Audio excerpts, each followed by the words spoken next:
Hi, we're here at Extreme Metal Products in Cleveland, Ohio.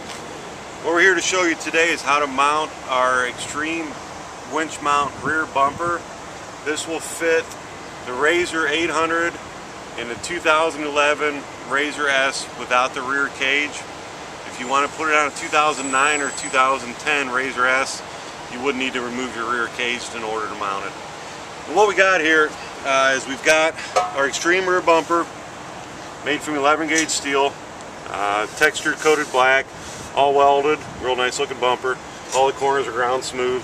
And you'll see we have two winch mounting patterns, one for a regular spool and one for a wide spool, as you can see there. The next thing we have, this is a mounting bracket. Again, all laser cut, CNC formed, powder coated texture black for spare protection. There you go, pretty elaborate bracket. We got the rear brace, as you can see here. This is actually going to go down on the bottom there. And then we've got our side arms, the left and the right.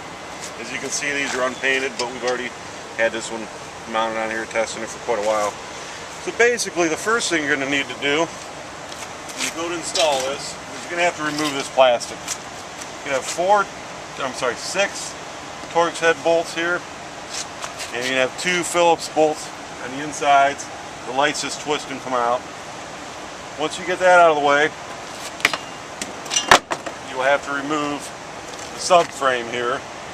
And you're not going to use this anymore. You are going to use the hardware, but you can scrap this piece, because that's going to be replaced with our mounting bracket. As you can see there, mounts up to the stock holes, uses this existing stock hardware.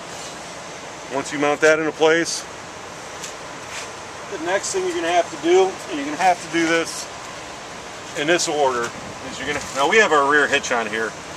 It can be used with or without our rear hitch. It won't make any difference. This would mount to these 4 holes here. With 3/8 bolts that are provided, you'll mount these 4 bolts in there. Do not tighten anything until you're done. Makes it a lot easier.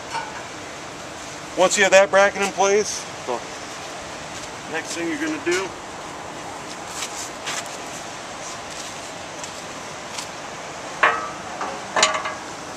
is you're going to mount this. Looking for a bolt that we lost, but anyway, you're going to mount, oh, I'm sorry, before we do that,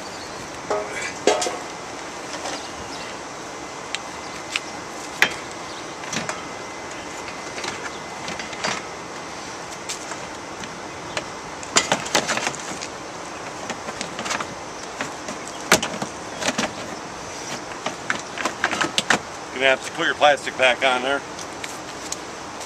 Keep in mind, you're going to have that other bracket on here too.